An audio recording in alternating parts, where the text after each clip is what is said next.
자, 오장 투자 전략 갑니다. 알파경제 김종효 의사 변함없이 자리했습니다. 어서 오세요. 네, 안녕하십니까? 네, 이제 점심시간 다가오고 있습니다. 점심 식사 시간이죠. 엄밀히 따지면은. 점심 메뉴는 정하셨나요? 아직 못 정했습니다. 마음속으로? 근데 점심은 거의 항상 비슷한 것 같아요. 왜요? 이동하시는 게 많죠. 네, 이동하다 보니까 어. 빠르게 좀 해결할 수 있는 것들이 없다 보니까. 굉장히 열심히 사시는구나. 요즘 런치플레이션이라고 하잖아요. 직장인들은 점심값 상당히 부담을 많이 가지시는 것 같아요. 그래서 구내식당 같은데 가격이 좀 싸잖아요. 저희도 이제 구내식당이 있지만. 근데 이제 이 런치플레이션을 낮추는 방법은 그렇다고 값싼 음식을 제공할 수는 없는 거고, 일각에서는 기업이 한 보조금을 반 정도 되고 구매자가 일부 되고 이런 식으로 컴비네이션을 시키는 거. 그러니까 미국의 이 인플레이션 감축법, 이른바 IRA, 바이든 행정부 때 시행을 했잖아요. 근데 이제 사실 그닥 효과는 별로 없는 것 같고, 또 정권이 바뀌었고, 우리나라도 이런 런치플레이션 요즘 물가 때문에 다들 난리시니까 자산 인플레가 올라가는 건 괜찮아. 주가가 올라가는 거는. 부동산도 올라가는 건 또 별로 일부만 달가워하고, 그렇다고 주가나 올라갔으면 좋겠어요라고 하기도 뭐하고. 그런데 어찌됐든 간에 인플레이션을 논하는 얘기들이 많은데, 한국판 인플레이션 감축? 이런 얘기가 있나요? 네, 지금 IRA라고 해서 그냥 말은 거창하지만 쉽게 얘기하면 보조금도 주겠다. 로 확대되는 거죠. 그럼 우리도 여러 가지 그 기업들 지원책은 이미 있지 않았습니까? 세제 지원이라든지 이런 여러 가지 기업들에 대한 육성 지원책들은 이미 있어 왔지만 그 정도 정책을 우리가 하고 있는 과정에서 미국과 중국은 대놓고 보조금을 주는데 우리는 왜 하면 안 돼? 라는 것이 이제 산업계의 목소리, 그다음에 일부 사람들의 목소리였는데 우리는 눈치 보다가도 못하고 여러 가지 상황으로 이제 그동안 못했던 거죠. 그다음에 전 정부 입장에서는 재정은 여러 가지로 펑크가 났는데 또 재정을 또 지키는 입장에서 그런 보조금 주는 것에 대한 거부감이 있었던 것으로 보이는데요. 이재명 대통령은 후보 시절에도 일단 여러 가지 보조금 측면에서도 한번 고려해 보겠다고 얘기를 했지만 오늘 모 언론에 이제 단독으로 나온 것이 한국판 IRA법. 구체적인 내용은 아직 나온 게 없습니다. 그러니까 결국에는 지금 상법 개정안과 동시에 가잖아요. 그렇죠. 김종인 의사가 늘 얘기하는 당근과 채찍과 당근, 채찍만 계속 휘두르면은 당연히 반감을 어느 쪽에선가 가질 거란 말이에요. 기업, 물론 이제 주주들 입장에서 보면은 그게 항상 불만족이었지만, 기업 오너 입장에서 보면 지금 잘하고 있는데, 자기 자신이 물론 일가들이 이렇게 누리는 부나 이런 거에 대해서는 이걸 왜 건드려? 라고 할 수 있는데, 지금 이제 메스를 들이대잖아요. 그러니까 격렬하게 저항을 하다가 그거를 대변해주는 또 보수 정당에서 얘기하다가 보수 정당도 이렇게 가다가는 안 될 것 같고 하다 보니까 서로 설득하고, 그래서 이제 당근이 등장한 게, 그럼 세금 조금 먼저 논해보자. 세금에 대해서 논해보고, 그다음에 보조금에 대해서 조금 논해보고, 이런 거죠. 그렇죠. 근데 보조금 같은 경우에는 이제 가장 주목해 보셔야 될 것은 미국도 지금 미국 내에서 생산하는 것에 대한 보조금들을 주는 게 IRA의 핵심 아니겠습니까? 네네네. 그래서 지금 태양광도 얼마까지 주네 마네 이런 것 때문에 종목군들 계속 등락이 엇갈리고 있고 중국 거 쓰네 마네 이런 거 가지고 지금 등락을 거듭하고 있는 것과 마찬가지로 우리는 지금 효과가 떨어진다 이런 얘기하고 있는데 지금 그런 얘기 할 때가 아니에요. 대표적으로 이제 2차 전지 같은 경우에는 지금 투자해야 될 곳은 계속 쌓이고 있는데 돈은 못 벌고 있고, 미국에서 IRA로 만약에 지원금 안 주면 2차 전지는 정말로 그렇지 않아도 추격이 지금 굉장히 버거운 상황에서 더 힘든 상황입니다. 네. 그러니까 투자를 멈출 수가 없는데 돈을 못 번다.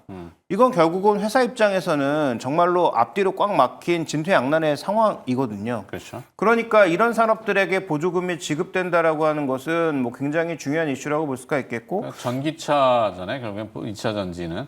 전기차가 국내에서는 이제 또 이 기존 차량, 내연기관 차에서 전기차로 첫 번째 교환하는 거에 대한 보조금이 200만 원인가 또 추가된다. 지금, 추가된다고 네. 얘기하더라고요. 네, 이제 그것도 있을 뿐더러, 근데 이제 배터리는 조금 넓게 보면 지금 뭐 연료전지라든지 이런 쪽으로 넓게 확대해 보면 에너지라고도 생각할 수 있고, 네. 그 다음에 이제 우리가 풍력, 뭐 태양광 늘린다고 하니까 그러면 ESS까지도 다 하나로 연결될 수 있는 부분이잖아요. 네. 특히 이제 우리가 전기차를 이제 내놓기 시작한 지가 벌써 이제 10년 정도가 지나가고 있는데, 첫 번째 전기차를 나왔던 시기부터 10년 정도 지나가고 있으니, 그러면 이제 폐배터리들이 나오기 시작할 때고, 그런 폐배터리를 가져와서 활용할 수 있는 게 또 ESS다 보니, 그렇죠. 그러면 지금 만들어지는 태양광이나 이런 것들과 결부해서 항상 간헐적으로 발생하는 그런 전력을 어딘가 저장해두고, 또 그 전력을 또 이동할 수 있는 뭐 수소라든지,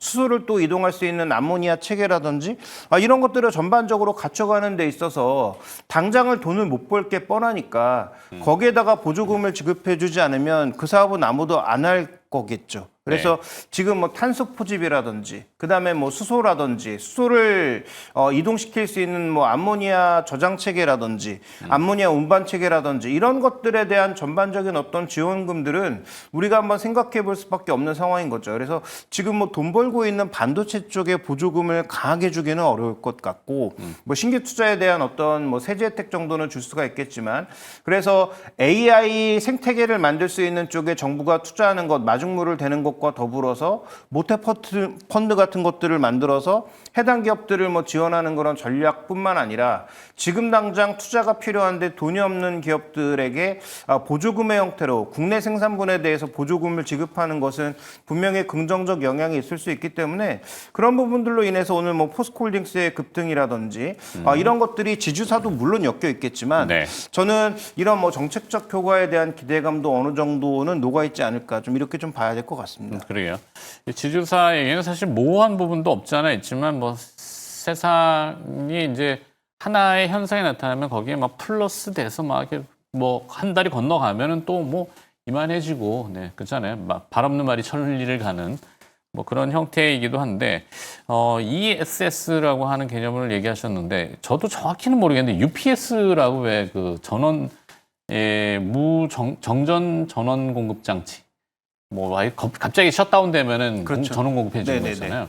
이게 ESS로 조금 기술이 왜 지금 이제 뭐 데이터 센터에 대한 전원 공급 수요, 또 이제 더워지니까 막 또 한때 블랙아웃, 그리고 또 뭐 고층 빌딩이 많다 보니까 갑자기 엘리베이터 정전되면은 와, 대략 난감합니다. 뭐 올라가기도 뭐하고 짐 들고 있으면은. 이런 것들에 대비한 ESS와 UPS의 접목점, 그리고 또 2차 전지의 접목점, 이런 것들은 조금 안 될까요? 어려울까?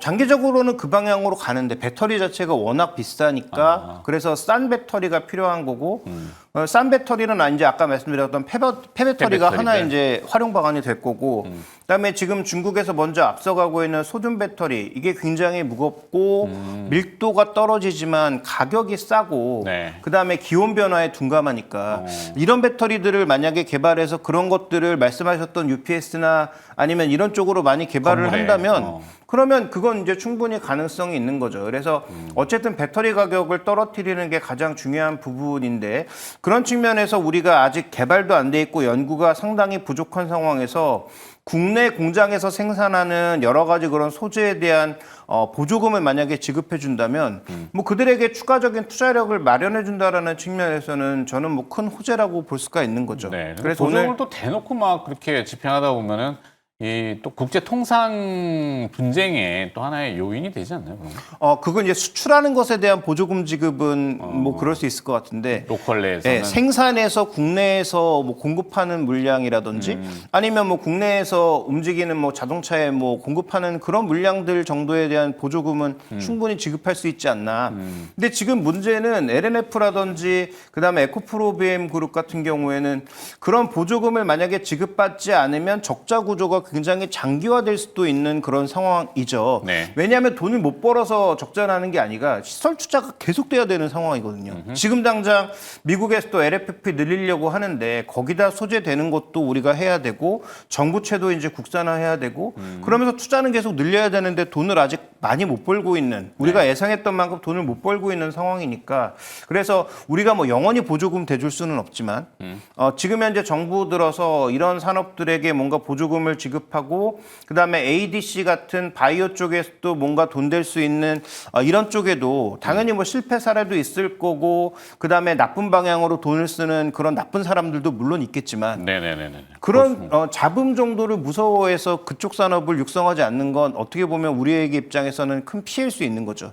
그래서 그렇게 첨단 산업 쪽에 연구 개발에 적극적으로 기여할 수 있는 혹은 R&D 쪽에 추가적으로 설비 투자를 할 수 있는 부분들에 보조금을 지급하는 것 이런 방안이 만약에 확정된다면 저는 이건 뭐 긍정적인 이슈라고 봐서 해당 산업들 중에서 가장 지금 어려워 보이는 뭐 제약바이오 일부라든지 네. 아니면 뭐 2차 전지 소재 쪽이라든지 이런 쪽은 우리가 좀 관심 있게 살펴봐야 될 것 같고 그다음에 이제 우리도 MPU 같은 건 개발을 해야 되잖아요. 그래서 그런 쪽에 이제 개발 능력 있는 업체들에 대한 뭐 추가적인 보조금 지급 이런 부분들은 충분히 좀 고민을 해봐야 될 것 같습니다. 네.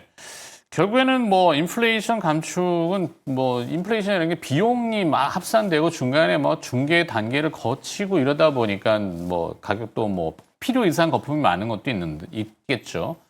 자, 그러면 한국판 인플레이션 감축법 IRA에 대해서 수혜가 될 수 있는 업종, 뭐 섹터, 기업 이런 것들은 어떻게 정리가 될까요? 일단 구체적으로 방안이 나와야 이제 더 확정할 수 있는데 지금 제가 생각하는 방향은 일단 가장 어려운 쪽. 네. 그러니까 우리가 육성을 계속 해야 되고 이 산업 지켜가야 되는데 대외 이슈로 인해서 굉장히 어려 보이는 쪽이 가장 눈에 드러나는 건 2차 전지 소재 쪽이기 때문에 2차 전지 소재. 아마도 이런 쪽의 국내 생산분에 대해서 그다음에 일부 수출 물량, 해외 공장으로 수출하는 그런 물량들에 대해서에 대한 보조금 지급은 저는 뭐 충분히 가능하지 않나라고 보고 있고 이게 만약에 이제 통상 이슈로 번질 경우 그걸 또 제어하는 것도 정부의 몫이잖아요. 네. 그래서 정부가 아마 그런 부분까지 잘 고려를 해서 생각을 해봐야 되지 않을까라고 보고 있고, 그다음에 이제 또 하나 제가 이제 생각하고 있는 것은 반도체 쪽은 지금 뭐 돈 벌고 있는 쪽에 지급하기보다는 차세대 반도체나 이런 쪽에 R&D 쪽에 추가적인 보조금을 지급하거나